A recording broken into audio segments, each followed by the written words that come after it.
ઇન્ટરનેશનલના management જોડાઈ ચૂક્યા છે આગળ રિઝલ્ટ્સની ઉપર વાતચીત કરવા માટે કંપનીના મેનેજમેન્ટ એમડી અને સીईओ विमल केजरीवाल जोड़ाई चुका है अपनी साथ। सर शुक्रिया मेरे साथ जुड़ने के लिए। Very good afternoon. सबसे पहले ऑर्डर बुक से शुरुआत करना चाह रही थी मैं, क्योंकि पिछले 2 दिन हुए हैं जब आपको नियरली 1500 करोड़ के और ऑर्डर्स भी मिल चुके हैं। अब ऑर्डर बुक कहाँ तक पहुंची है, कौन से सेगमेंट से इतने बेहतरीन ऑर्डर्स की आप यहाँ से स्टैक देख रहे हैं, एक आइडिया उसी से शुरुआत करें। हमने 1500 करोड़ के नए ऑर्डर अनाउंस किए थे, उसमें करीब 80% ट्रांसमिशन और रेलवे के ऑर्डर थे। कुल मिला के इस साल में हमने करीब 4400 करोड़ के ऑर्डर रिलीज किए हैं, जो लास्ट ईयर से करीब 2 गुना से ज्यादा है।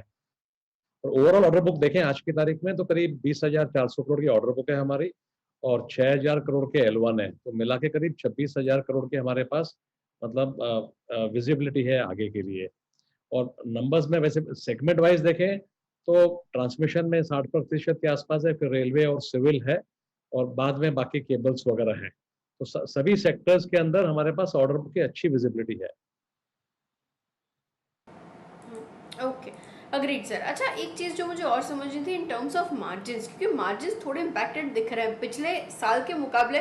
थोड़ा बहुत ड्रॉप डाउन हम लोग देख भी रहे हैं और आई एग्री काफ़ी फैक्टर्स वर्कआउट कर रहे थे, लेकिन इन्वेस्ट कर पाएँ अगर आप मेरे लिए, किस तरीके से वो यहाँ से अब दिखेंगे, कौन सी बैंड मेंटेन होगी नेक्स्ट 1 to 2 क्वार्टर्स के लिए? बेसिकली 2 चीज़ों का इम्पैक्ट आया है इस क्वार्टर में। एक तो ऑब्वियसली मेटल प्राइसेस बहुत बढ़े हुए हैं, तो स्टील के प्राइसेस के कुछ इम्पैक्ट आए हैं। दूसरे हमारे ब्राज़ील में कुछ प्रोजेक्ट चल रहे हैं उस सब्सिडरी में, तो वहाँ पे ब्राज़ील में कोविड का बहुत ज़्यादा फैलाव हो गया इस क्वार्टर में, तो उसके कारण हमारे प्रोजेक्ट्स बहुत ज़्यादा डिले हो गए हैं वहाँ पे। तो मेजर इम्पैक्ट जो है ब्राज़ील का है और कुछ इम्पैक्ट हमारे स्टील का है। गोइंग फॉरवर्ड अगर देखें तो ऑर्डर बुक तो हमारे पास है, ग्रोथ भी होगा, तो मार्जिन में सुधार तो होगा। अब कितना सुधार होगा ये डिपेंड करेगा कि किस तरह से, मतलब बोथ मेटल और ब्राज़ील दोनों में अनसर्टेनिटी चल रही है। तो ये अब जो नंबर आए हैं वो मेरे हिसाब से वो तो मिनिमम हो गए, जो भी होगा उससे बेटर ही होगा। Okay, agreed sir. FY22 पूरा बात कर ले, क्योंकि हम लोग ऑलरेडी देख रहे हैं जिस तरीके से शुरुआत हुई है, पेस थोड़ा बेटर दिख रहा है पिछले साल के कंपैरिजन में। आप ग्रोथ मोमेंटम कितना देख रहे हैं in terms of top line and bottom line? Top line तो करीब करीब मिनिमम 15% तो ग्रोथ होना चाहिए। 15% तो इस क्वार्टर में जब हमने किया है, जब यहाँ पे कोविड का काफ़ी इम्पैक्ट दिख रहा था, इंटरमिटेंट वोल्टेज स्टॉपेजेस भी थे खासकर इंटरनेशनल मार्केट में, तो 15% ग्रोथ में तो मेरे को कोई चैलेंज नहीं दिख रही है।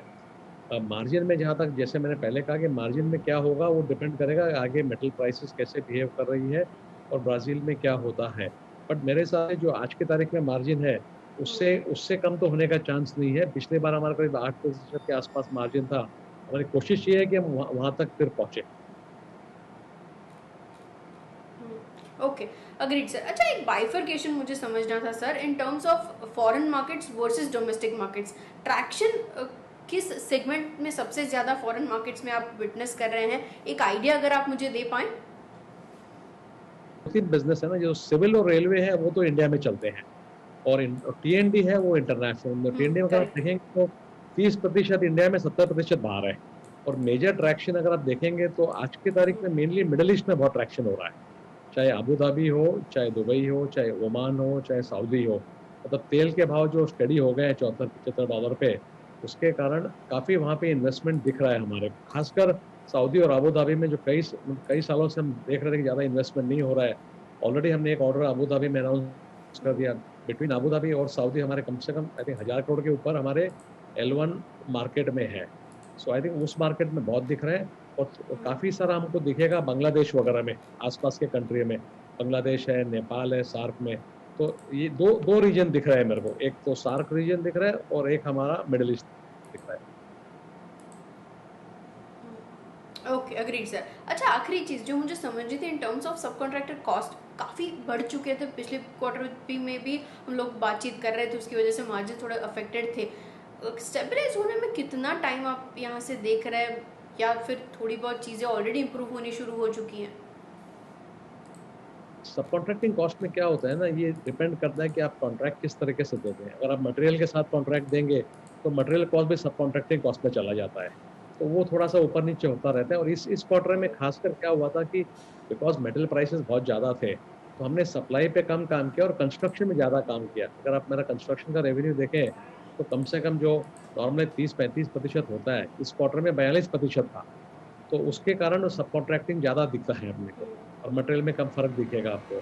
तो इस ईपीसी को अगर रीड करना हो ना तो आपको मटेरियल कॉस्ट, सब कॉन्ट्रैक्टिंग कॉस्ट और एचआर कॉस्ट तीनों को जोड़ के कंपेयर करना चाहिए क्योंकि हर क्वार्टर में कि आपने कॉन्ट्रैक्ट कैसे दिया, सब कॉन्ट्रैक्ट कैसे दिया, with material, without material, with labour, labour आप अपना लगा रहे हैं, उन चीज़ों के कारण वो आपस में इन तीनों हेड्स के बीच में मूवमेंट होते रहता है।